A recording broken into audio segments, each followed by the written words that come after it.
We can chat in the after hours. Welcome everyone. Welcome to the second week of Rioja Box. We're tasting this guy or this gal today. This little cool little label with a mountain on it. 2022 Sierra de Tolono Rioja Tinto. If this bottle looks familiar, it's because you've seen it before. We featured her wine before. I love her wine. I think she gets better every year, and I think she's definitely one of those young up and coming producers to keep your eye out on, especially if you are a Rioja lover like myself. But it is we'll talk more about this when we get to tasting it. But clearly, if you remember wines from last week, this is a stark departure from that style, right? I actually have the wine from last week still left over. It's actually unbelievably holding very well. Um, but it's amazing just smelling that because it's just like immediately you get this vanilla and that vanilla, all that oak influence. But with this one, there's completely different emphasis, much more on vineyards and less in the cellar work than the traditional Rioja. But anyways, one of my favorite producers for sure. Definitely one of the more exciting ones to be coming out of Rioja right now. And we'll talk more about that when we get to tasting it. But just a few announcements before we get started. The invoices will go out in 3 days. So I think it's Saturday on the 15th, as always. I need to wrap this up pretty quickly. So I will be hounding you by the week after, by the 20th, which gives you like 5 or 6 days to kind of wrap up the invoices. I'm planning on doing some traveling at the end of the month, so I need to get this wrapped up and settled. So if you are planning on joining, please take care of the invoice. If not, then just let me know so I can get that all prepped. And just in case you're wondering what next month's theme is going to be, in case that matters, I'm going to put together a pink box. I'm going to put together a rosé box. Weather's warming up. Just kind of weather makes me want to sit outside and pound rosé like it's going out of fucking style. But obviously, also it's not just all about. It's to show that not all rosés are created equal. So there's so many ways to dissect it. But yeah, it may be cool climate versus warm climate. It may be kind of ageable, savory rosé to like a pool pounder. It may be like the production method, like saignée versus maceration versus direct press and cold blend, cold ferment, and all that stuff. So many different ways to cut this, skin this cat, so to speak. But nonetheless, just expect. Can we request that Australian one from a while back? The Delinquente? Is that the one you're talking about? I think so. It was from the South Australian coast. Yeah. Peninsula. Yep. Delinquente. Amazing. Yeah. So yeah, we'll kind of I'll see what's available out there. Kind of think through about how to dissect it. But it's also fun to really taste like a super cool climate, like really cold place rosé versus like a really warm climate rosé, like Australia. But yeah. But anyways, expect to drink a whole bunch of pink wines next month because that's what's gonna be. Another announcement, last call on Case Club. In case you didn't see my email, I'm wrapping up my Case Club this Thursday, so tomorrow at noon. So if you want to participate in Case Club, I suggest that you get your orders in right now. So get it in, get them in there. So some Beaujolais, the Beauj box, as well as all the Gamay box stuff. So yeah, this is actually the fun one, right? Like that was the extension, that was the whole intent of the Gamay box, to be like a supplemental box to Beauj box. So for those of you who are doing Beauj box, this may be a good place to pick up some of those, lay it down, see what happens with those as time goes. Besides that, the last but not least, we're donating to No One Left Behind this month. It is actually one of our own, Allison Hasser's new employer. She talked about this last week on the call. If you want to hear directly from her about what this organization does and what they're trying to raise fund for, check out last week's recording.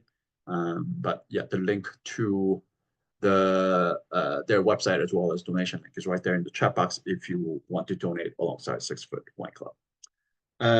Any questions about anything before we get into the wine?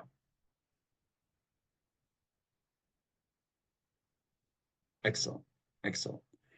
In case you're just joining us, we're tasting this 2022 Sierra de Tolono Rioja Tinto is what we got today. All right, let's start with that.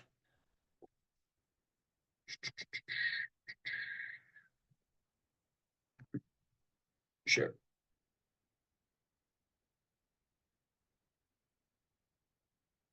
There you go. Here's a map of Rioja. I mean, yeah, map of Spain, right?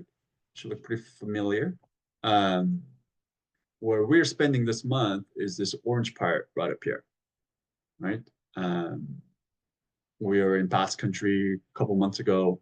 We've been in Galicia. This is like kind of that green Spain that they talk about because it's really the only part of Spain that is actually quite green because this is where you get all the rain and the precipitation. But anything in between, inland particularly, Spain is very, very arid. It's very dry and hot place. But so Rioja is no different, having gone off. There's mountain range over here, the Cantabria mountain range that blocks off all the rain that comes off the Atlantic.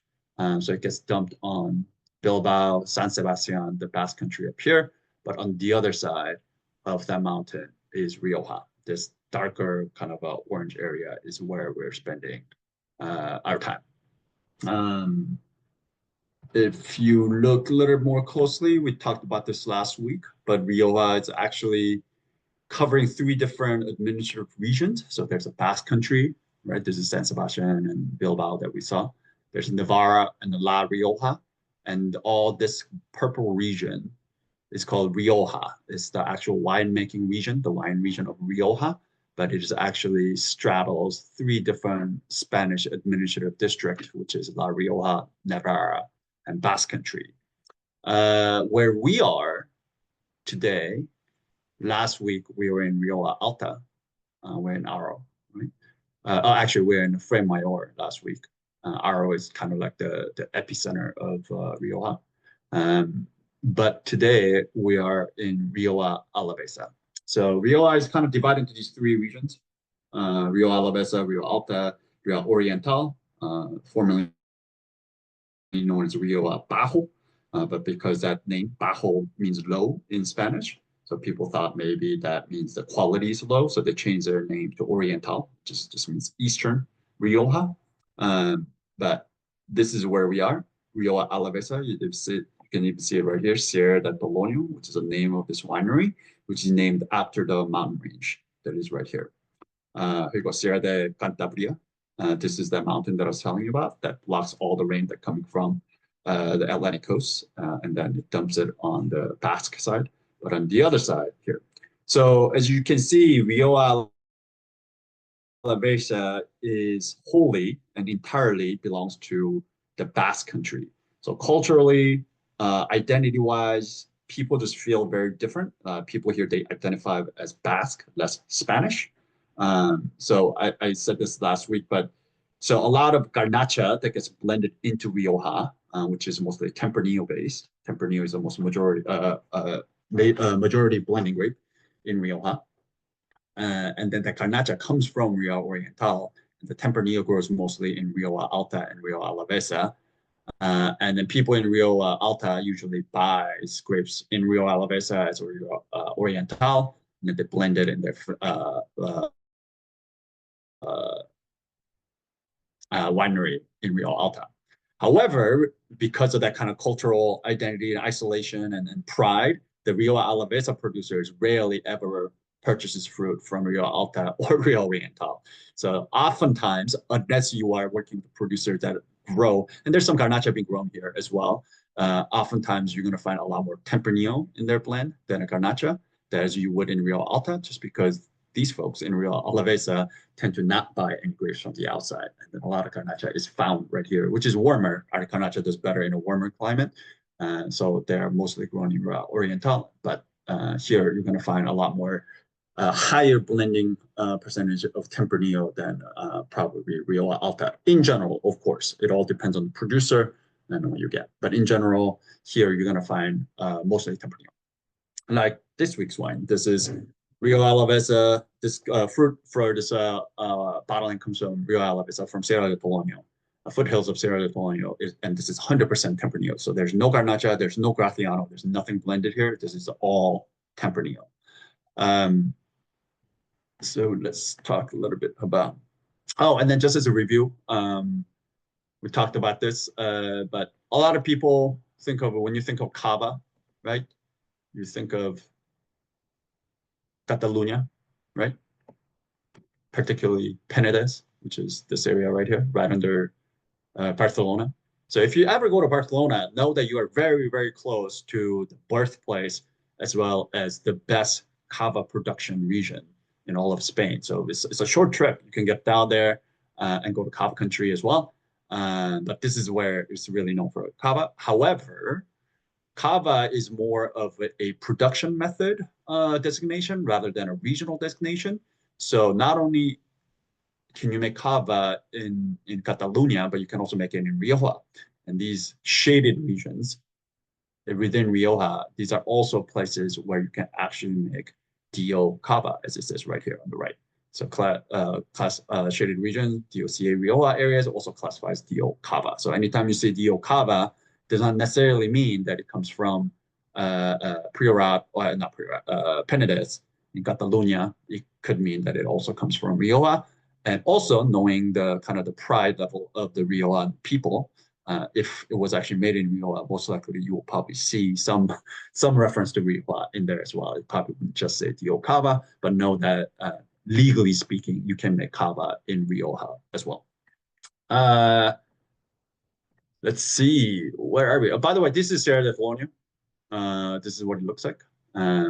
So this is actually Sandra Bravo, which is the producer's site, vineyard. So this is kind of what it looks like. Let's see if I can pull up her picture. Where are we? By the way, this is an old vine. This is Garnacha. So this is not Tempranillo, but this is one of the grapes that she grows. She grows Tempranillo, Garnacha, Viura, which is the white wine variety, also known as Macabeo. So Macabeo is one of the blending grape varieties, one of the three blending grape varieties of cava, right? Macabeo, Charello, and Pardia. But here they call Tempranillo as well as a touch of Graciano is what she grows, which is all very classic indigenous varieties of Rioja. But this is an old vine, kind of goblet trained on Garnacha. Looks pretty cool. I mean, I love these like bush vine, bush trained, goblet trained old vines. They just look like an alien orange coming out of the mouth, if you ask me. Let's see, where is Sandra's picture?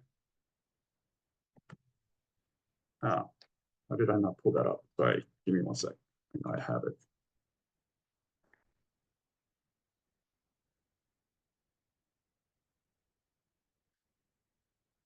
Okay, here we go.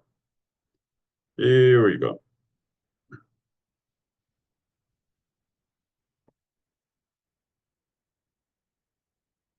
So this is Sandra Bravo. As you can see, very young woman winemaker. We've featured wines before in the past. I absolutely adore her wines, like I mentioned. Not only does she stand out as a kind of a young woman winemaker in the middle of Rioja, which is a very much of traditionally rigid kind of a wine region, very much of a boys' club kind of an area. But her wines also stand out as a kind of striking contrast to the traditional style.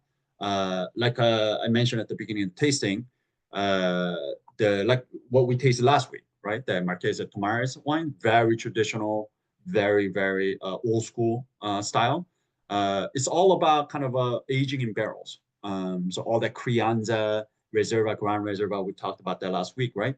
All that it has to do with the traditional Rioja. It's all about using French oak as well as American oak. and how long you age it in the barrels as well as in the bottles before selling it off. So there's a lot of emphasis on kind of intervention as well as human touch in the cellar, a lot of kind of cellar work. But in Sandra's case, representing this more of a modern Rioja style, there's actually a group of these young modernist Rioja wine producers called Rioja and Roll, like rock and roll. And she's definitely one of them. She's a part of that group. And it's all about moving away from these kind of aging in barrels and putting more emphasis on the actual farming, the vineyard site selection, and just creating Rioja with more of a sense of a place rather than the taste of barrels and then the production method. And then there's huge emphasis on kind of a freshness on it, and then purity in his wine, in her wine, and it kind of shows through all the time. And that's kind of what I love about it. As much as I love that, you know, it's kind of my secret guilty pleasure, like I said, that really well aged Rioja, right? That it has as somebody who advocates for less oak in a lot of the wines, is one exception that I make, that I love all this oak touch, that really vanilla, round, beautiful kind of Riojas, old school Riojas. But at the same time, I just love this kind of a freshness, pure kind of expression. There's a lot more that sense of terroir that the French talk about, that sense of place in her wines. It tastes like where it comes from. I mean, you saw the pictures, very much of a high altitude, a lot of wind, very, very poor infertile soil. So we're talking about very mineral driven, high acid, just kind of structurally taut, much more tension in the wine. It's sharper and rigid rather than it's kind of round and soft and velvety Rioja that we tasted last week, which is kind of traditional style. So in pursuit of this, that freshness and purity that we talked about, she works with some of the oldest and the highest altitude vineyards in all of Rioja. She grows Garnacha, Tempranillo, Viura, and then Graciano. She harvests multiple varieties from micro terroir over many small plots, and then she kind of picks them out and blends them all together to kind of create this overall image of where she harvests her grapes from. She studied engineering and enology in Rioja. Her family was actually from the town of Logorio, which is in Rioja Alta. But they didn't have a direct connection to the wine trade, even though she grew up in Rioja. But she ended up going to school for engineering and enology in Rioja. And then afterwards, she actually went out, left Spain to go work in Bordeaux, as well as Tuscany, New Zealand, and in California before she ended up coming back to Spain. And then after she came back to Spain, she spent 7 years in Priorat, which is the red wine region right next to the Catalonia, or within Catalonia, next to Penedès that we saw earlier, before returning back home to Rioja. And quite frankly, all these kind of experiences of having made wines in different wine regions, different climates, different winemaking methods is essentially what gave her the confidence kind of to view and interpret Rioja in a new way. Again, like I mentioned, Rioja is a very, very traditionally rigid place. There's not a lot of innovation. There's not a lot of kind of experimentation that happens here. And the fact that especially in a very like a old gentleman's boys club kind of a wine region, for a young woman winemaker to come in there and then to make Rioja in a complete different kind of a interpretation is a pretty ballsy thing for her to have done.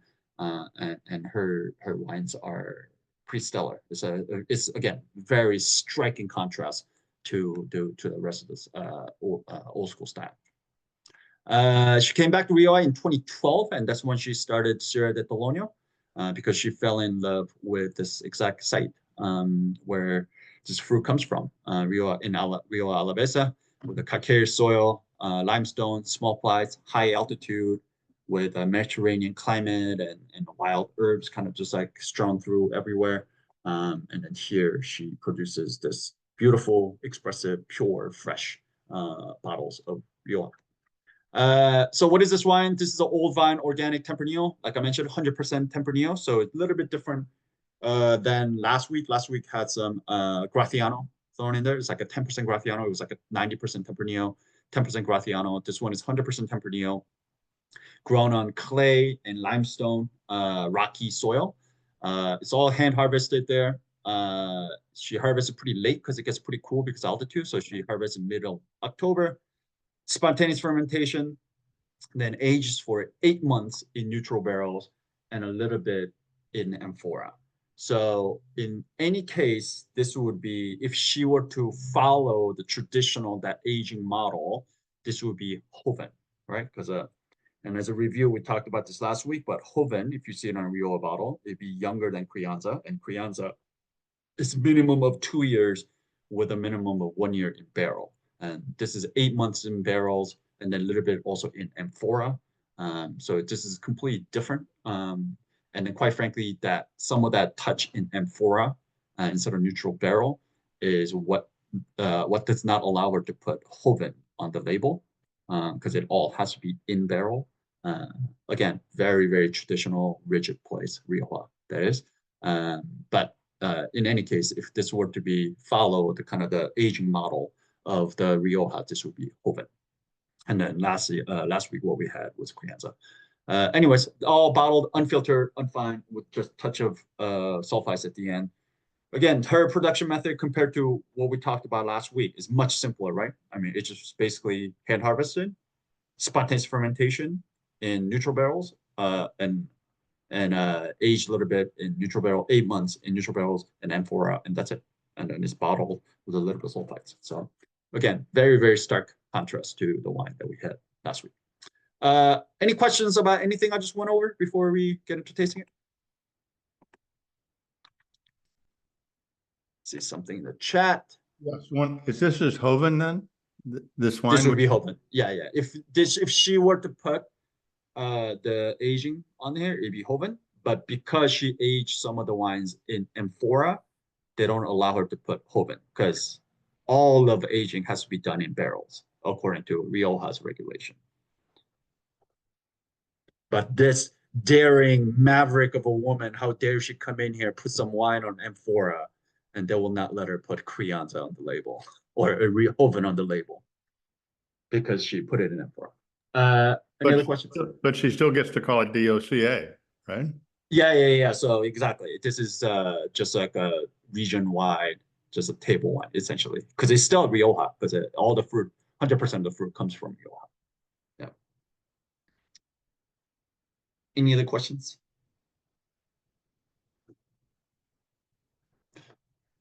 Excellent.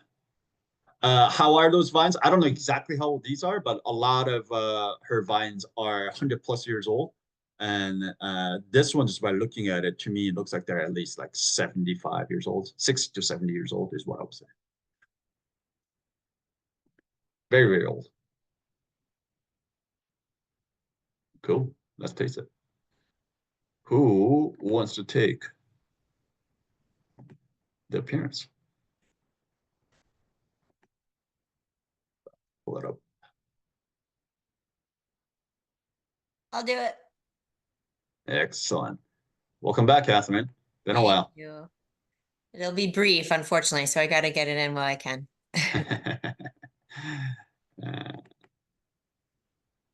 There you go. Can you see that? I can.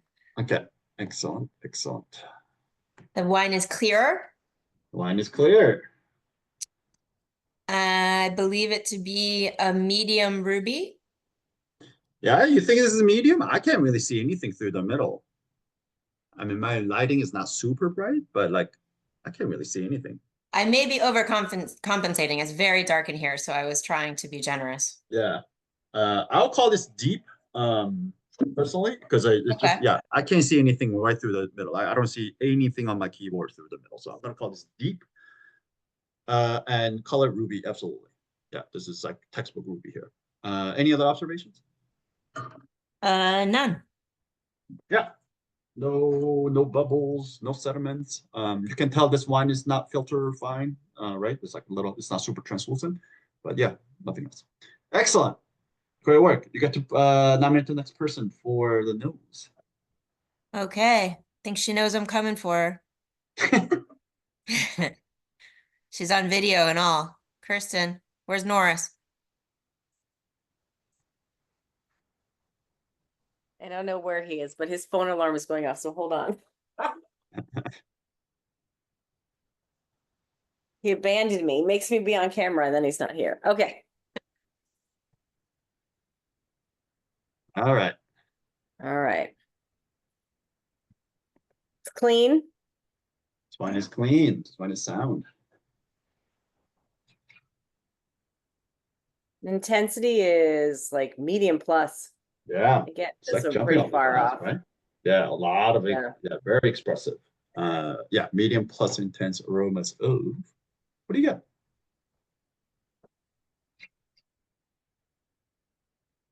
You get something floral, Yeah. but like on that, like floral I don't like geranium kind of like that more, or rose Yeah. or something on that end of the spectrum. Agreed. I mean, I do think there's not that this is like an overly floral wine, but that there's definitely some like a very pretty ethereal, like the over the top floral notes here. Yeah, for sure.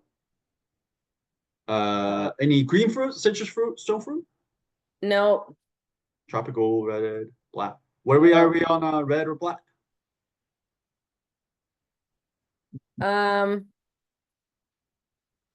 on one minute. I mean, I think red and black. Yeah, exactly. Me too.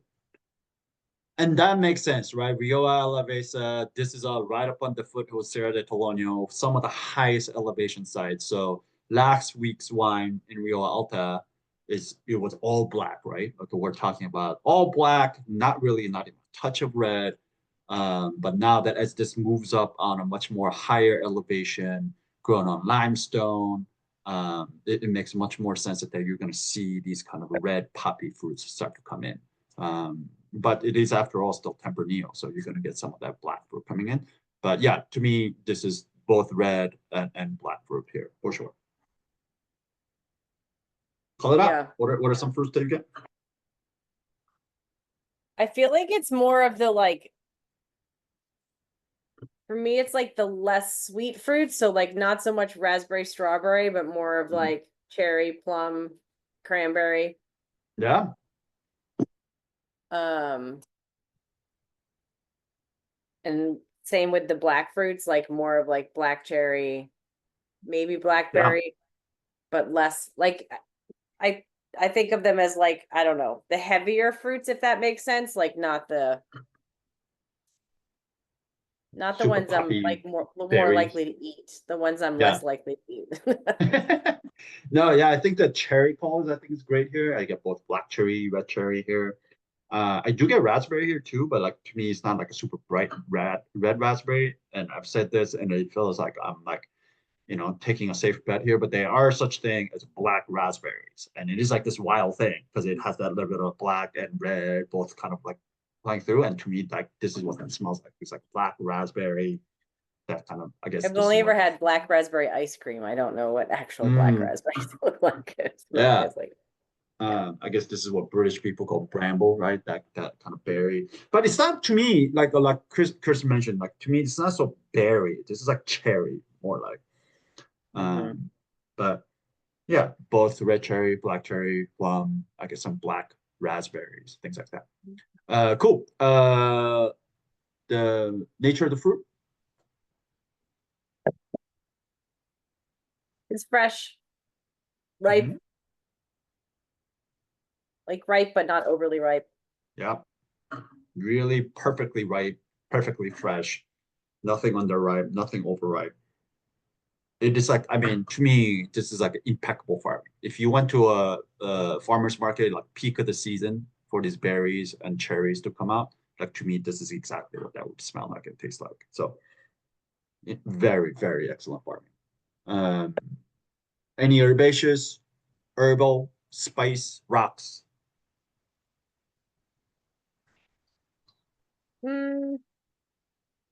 Like maybe a little bit herbaceous. Like green or like herbs? Yeah, like no, more like Or maybe I'm confusing that with the stone, but more like the like grass kind of just Oh yeah. outdoor. But maybe I'm confusing that with the there's something in the non-fruit there to I me, but I don't agree. know what And it to is. me, it's less like a green leafy grass green. It's more of like not necessarily thyme, but like that kind of lavender, thyme, rosemary, that kind of route here, like that, like Gary, like if you were to go to like Southern Rhone and we talk about Gary a lot, that kind of like the wild kind of herbs that just kind of roam through. So I get a little bit of that here. I think that's too Um, nuanced for me. but I yeah, just know like, there's something besides fruit in there. right, exactly. But I think you and I are both agreeing that there's something other than just a fruit. There's some sort of like a savory kind of a herbal herbaceous kind of component here, Yeah. which I totally agree. Any spice and rocks here?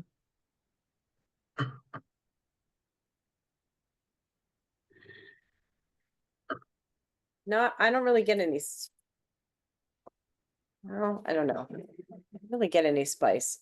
Yeah, Maybe a yeah. little, To me, this. Sorry, go ahead. I was gonna say maybe a little bit of pepper, but Yeah, it could just still be that like something non-fruity that I'm yeah, getting. yeah. I'm where I'm split between the spice and the pepper and the stone is exactly is that I either could be convinced it's like maybe turn or two of like that's like a cracked black pepper, but or it could be like the kind of just like the rock dust. There's something like kind of a smoky, flinty kind of a rock dust kind of thing going on here.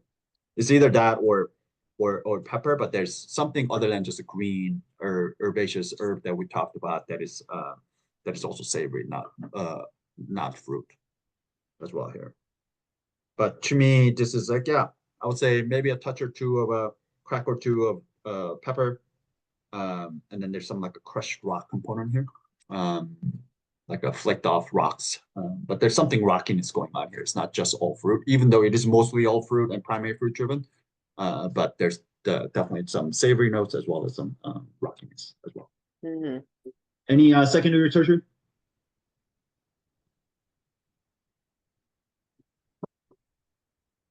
Not really for me. Yeah, me neither. This is still very, very young.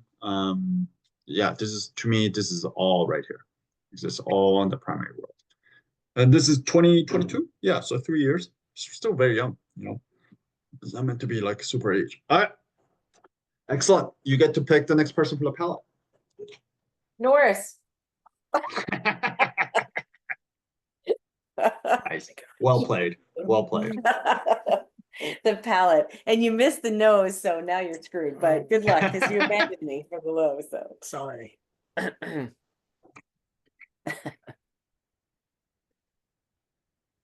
I'll help.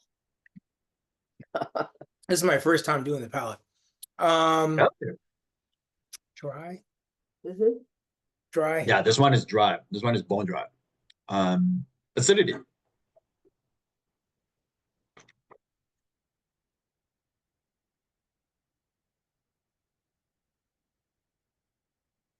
Medium plus acidity. I would still call this medium for me, but this is definitely higher than medium. This so here's the so I said this last week. Graffiano, its role in the blend is to bump up the acidity. So the reason they add Graffiano into a Rioja is to kind of pump up the freshness and the acidity. Last week's wine, I think last week's wine and this week's wine has a similar kind of a acid level. I call that, I think last week I called it high medium, still called it medium, but high medium, low medium plus. But last week that acidity came from that 10% Graffiano, as opposed to this week, this is 100% Tempranillo, yet it is giving the same kind of that acidity pop. The acidity here is excellent. Like it's not nothing. And that's a function of once again growing on the foothills of Sierra de Tolono in the mountains and the higher elevation, and that's why she's able to get this kind of acidity even without the Graffiano coming in to do that. So yeah, normally with a Tempranillo, if you were to get just like the 100% Tempranillo, you rarely get an acid that goes beyond medium, even higher than medium. It's like Tempranillo is just not a huge high acid grade. All right, tannin. Medium. I'm gonna call it medium on the tannin. There's definitely some grip here, right? Yeah, I'm gonna call this a medium as well. I mean, it's like getting up there, maybe high end of medium, but yeah, there's definitely some grip here. And again, Tempranillo in general, pretty grippy. Can be grippy. Does not always grippy, but can be grippy. But the fact that this is grown on that really, really calcareous, infertile, limestone-rich soil, those things kind of, when the wines are grown there, the wine just kind of develops all the structural elements, so the acid, the tannin, and all of that. That's why some of the like the oldest ageable, some of the most sought after wines are grown on exactly limestone and clay, that combination. So clay gives the fruit the ripeness and the fruit, and then the limestone gives you the acid and the tannin and all of that. And then you see it here. So yeah, I totally agree with you. I call this medium tannin. Alcohol. So we had this with dinner, and the first thing I thought was, other than that I loved the wine, that was that it seemed like it was a little hot, not like there was a little higher alcohol. Yeah. So I was thinking, like, I was like, what is this, like maybe like 13 something? So I might be wrong, but I'm gonna say medium plus. Maybe medium, medium, high medium. Yeah, I was gonna say about like 13.5, maybe, where are we? Oh, here you go, 13.5. Kind of what it's Yeah. 35. 13.5. So yeah, I mean that's still in the medium, maybe higher in the medium, going into 14. But yes, I agree. I think that there's some warmth here. This is no warmer than or hotter than it was last week. But to me, the alcohol here seems a little bit hotter. This wine seems a little bit hotter than last week's wine. And I think, again, imbalanced. I don't think that alcohol is out of balance, but Right. it does seem a little bit hotter than last week's wine, even though they're exact same ABV. And this is what I've been talking about for a while, which is that alcohol, I've drank wines at 15.5 that seemed imbalanced, but I've also had wines at 11.5 that seemed out of balance. The alcohol seemed out of balance. And this all depends on kind of like what else is going on within the wine. And with last week's wine, right, there's body, there's a lot of that kind of oak influence that comes in, the tannin and the roundedness and all of that, that kind of, in a way, masked or supported the alcohol from getting out of balance. But in this wine, this is much leaner, right? Like it doesn't have as much fat on this wine. Like this is much leaner, taller, kind of like angular kind of a wine. And for that reason, the alcohol just seems a little hotter. Again, not out of balance, but totally, I 100% agree with you. This seems a little bit hotter than last week's one. Body. I'm gonna say medium. Medium. Got some weight. I'm gonna call this medium as well. Moose, we don't have to talk about flavor intensity. I really liked it. I just off the nose, right off as soon as we poured a little bit before we chilled it. And I don't know, maybe it might just be because I like it a lot, but I would say high medium. I'm gonna say high medium. Yeah, absolutely. I'll call this a medium plus as well. Medium plus on the nose, medium plus on the palate intensity wise. Fruit characteristics. Do you agree, or you missed everything that Kirsten said? But Did yeah, she say like cherry, strawberry, black fruit? yeah, That's both red what and I was black. thinking. Yeah, totally. She mentioned that a touch of a geranium, a touch of flower that she doesn't like. And then yeah, both red and I don't black mind it in my wine. Those are just this, like, I don't like the smell of those flowers. Yeah. This wine smells amazing, actually. So I love the smell of this wine. Does. Yeah. And then blend of both red and black fruit, but mostly up in that cherry kind of plummy kind of area.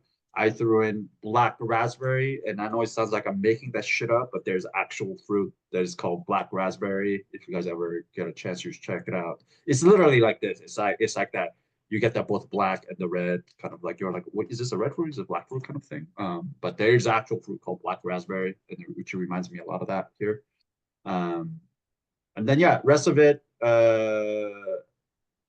fruit, we'll call it fresh, really ripe, not overripe, not underripe. Kirsten had a little bit of green going on there, kind of grass cut and all of that. Or I call them more of I don't like get this- that on the palate at all, though. Yeah, I I don't get a much little bit, I green. actually get more of the like pepper on the palate, but I don't get the green at all. I do get the green on the nose, a little. Yeah, on the that's nose, a yeah. little bit, but Yeah, it was being Kirsten's really getting- nuanced, saying it was like thyme and some other fancy herbs, but yeah. I mean thyme, rosemary, lavender. We Is just that agreed fancy? that we agreed that it was something besides floral, Yeah. but I don't get that at all on the palate, but I do. Yeah. I get the pepper, I get more of the pepper. Yeah, definitely get some of that, like the peppery kind of a thing. And then the rock dust for sure. So like the tension in the wine too, like the mouthfeel as well. It gives me that kind of limestone thing. But yeah, I definitely do think there's some savory thing going on. It's not just the fruit. 8 months in amphora, 8 months in barrels, kind of gives you some of that as well. But yeah, there's a lot of that red fruit, black fruit, really ripe, really beautiful, fresh, ripe fruit, with a touch of the savory kind of herbs, and then rock dust and pepper is kind of what I'm getting, which is what Kirsten got on the nose anyway. Is there anything else for you, Norris, in terms of primary, secondary, tertiary, anything else? No, Yeah, cool. Finally, let's get to the length. How long is the finish?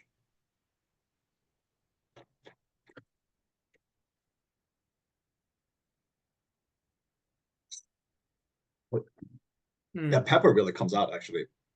Mm-hmm. I'm gonna say medium plus on the finish. Yeah, It's done. it's there. yeah. I'm gonna call this a medium plus as well. Also, I have a feeling this wine's gonna open up quite a bit, actually. Mm. If you guys are gonna drink it tonight, the rest of it tonight, maybe decant it. If you're gonna hold on to it, yeah, try it tomorrow. I have a feeling this wine's gonna open up quite a bit. It ain't gonna make it. I'm not sure we have enough left to decant, to be honest with you. Fair, that's fair.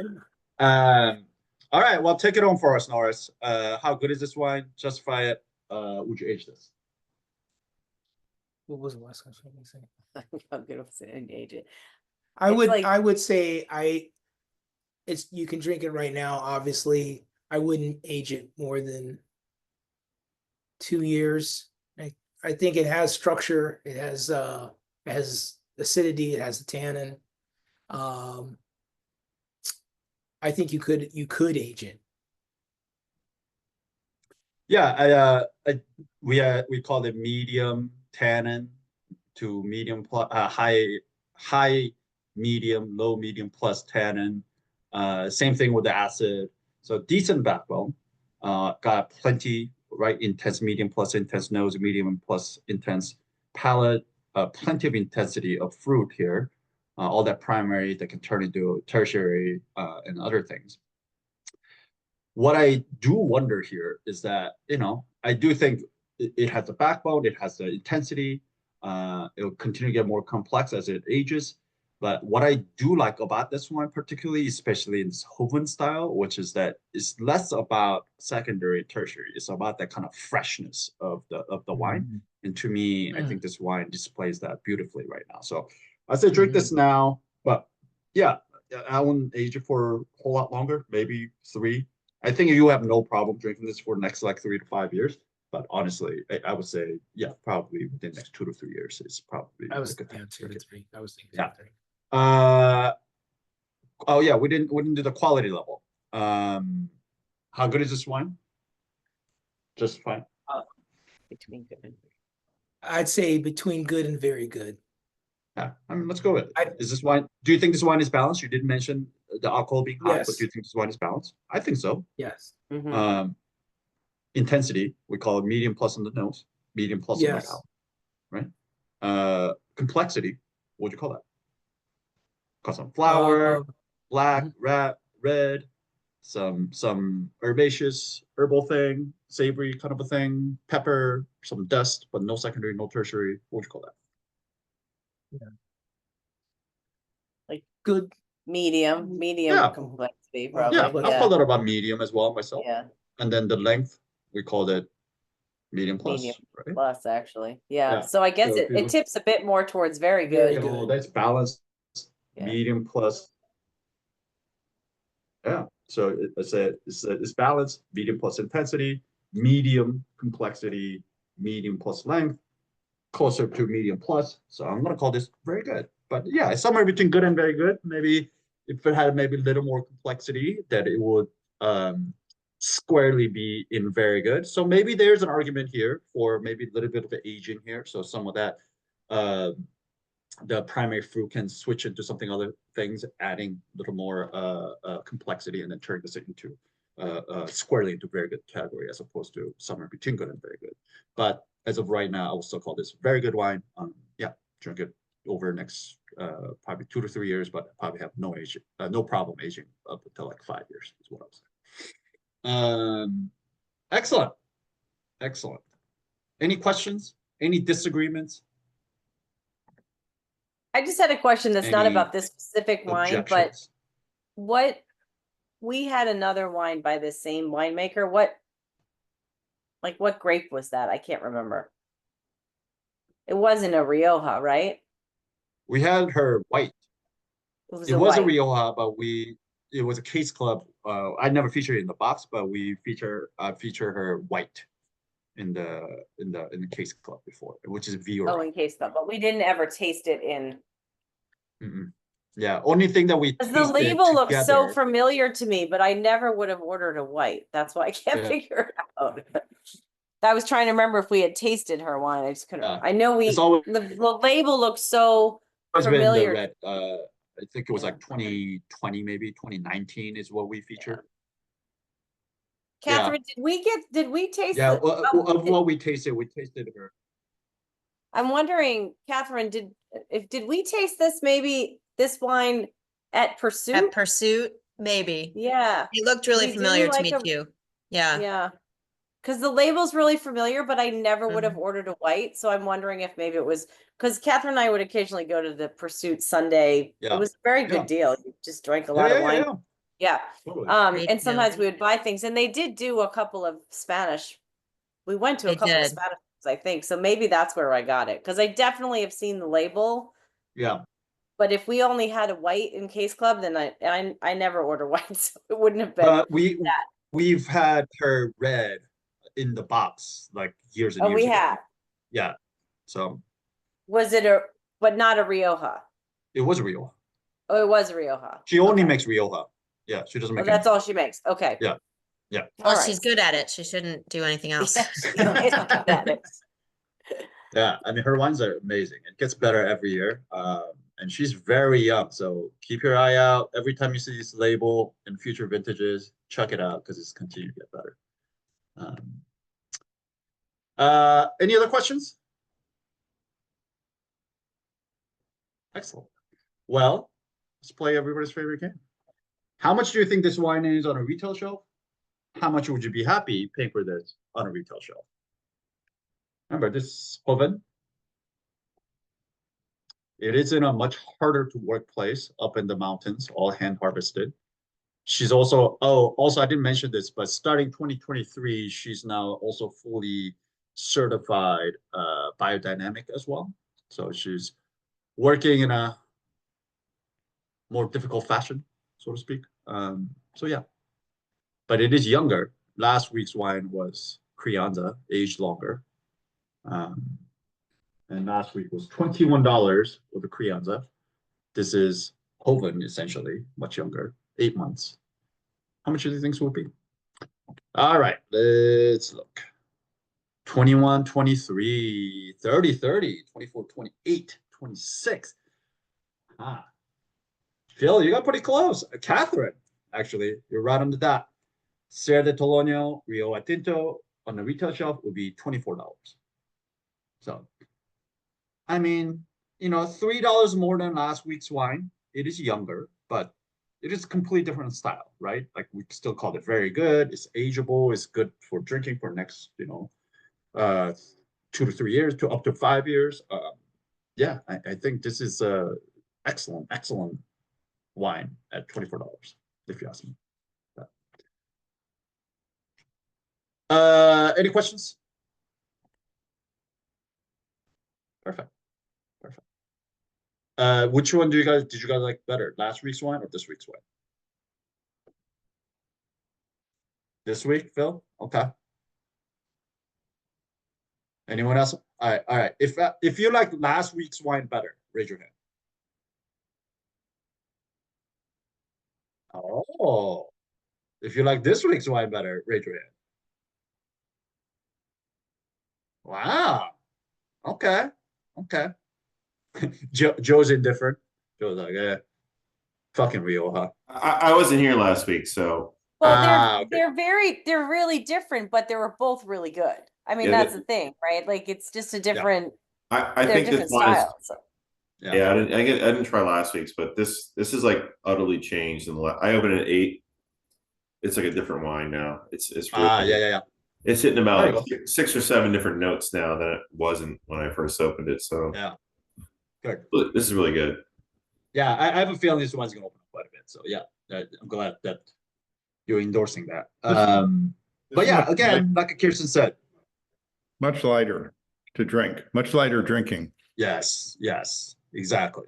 To me, I can consume a lot more of this than last week's wine.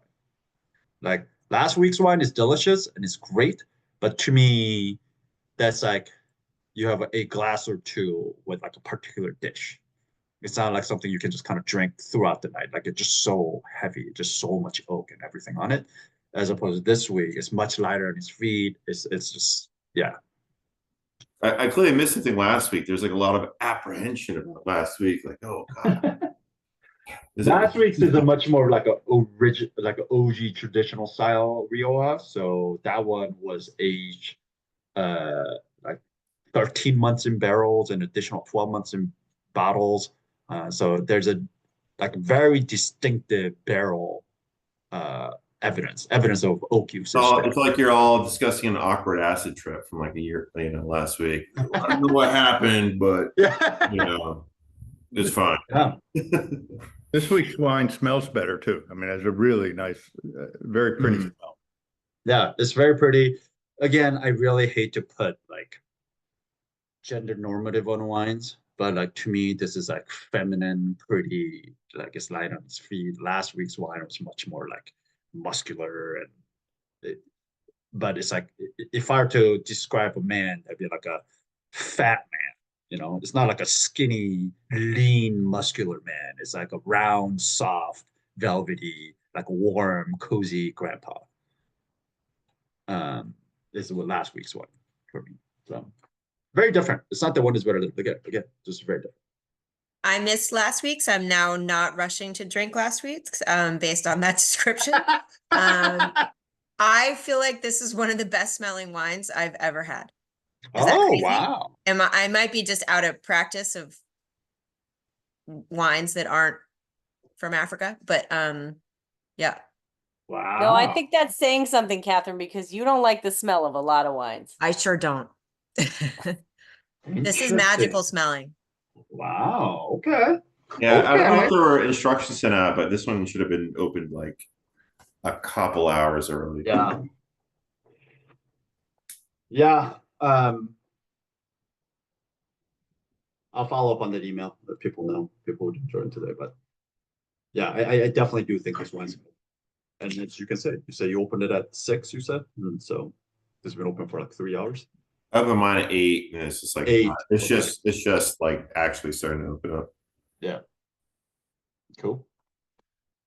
The best smelling wine ever, huh? That's a high endorsement, Catherine. Is there a lot of bottles imported of this producer?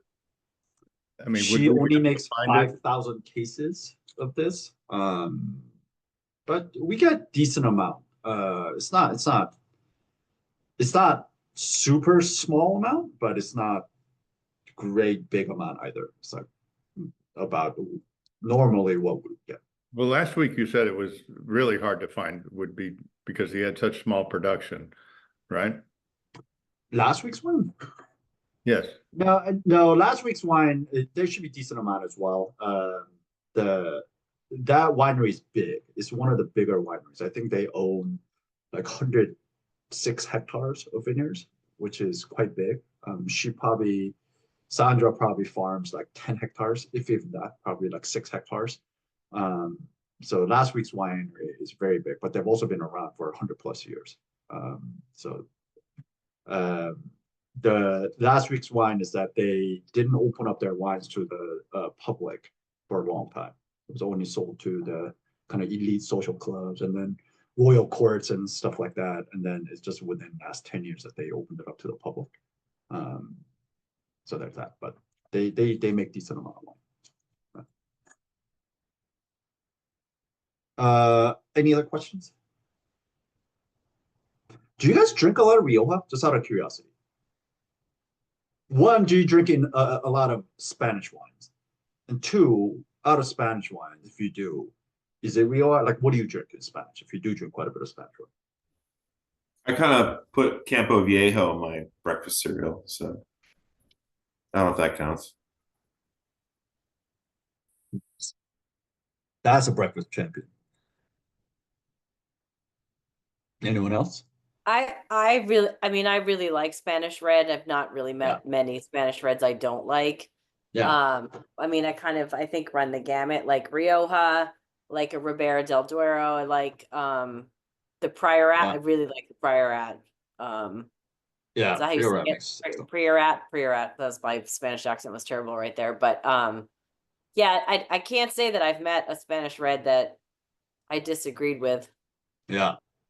I mean, you tend to like a lot of like big, full-bodied wines, a lot of fruit as well. So Spanish wine is that. Like, I mean, it's so hot, it's so arid there. Like the wines that particularly the red wines. I mean, it's big fruit wines. And so if you like that style, for sure, Spanish wines is that. Yeah. And then I mean, it's like Spain and Italy. I could just drink Spain and Italy and probably be happy for the rest of it. Yeah. Piedmont, Alto Adige was like my new discovery through Wine Club. Like if it comes from, I just had dinner at Aventino in Bethesda. And they had a wine from a red from Piedmont and they had a red from Alto Adige. And I was like, all right, I'm good. Like this is all my regions right here. So I love Italian, I love Spanish, but the Spanish ones they tend to be really big and I like those. But Rioja can be it just like the Rio, like there's commercial Rioja that's like there's a lot. I feel like there's a lot of Rioja out there that is on shelves that is like Faustino. Mediocre at best. So totally. I mean, the Spanish wines, because for their labor is cheaper, the economy sucks, the wines just tend to be cheaper. So if you do your homework, it's also a great place to find excellent value. But it's also a place where you're gonna find a lot of that like grocery shelf cava, grocery shelf like Rioja, the commercial commodity wines that are just made really cheap in bulk.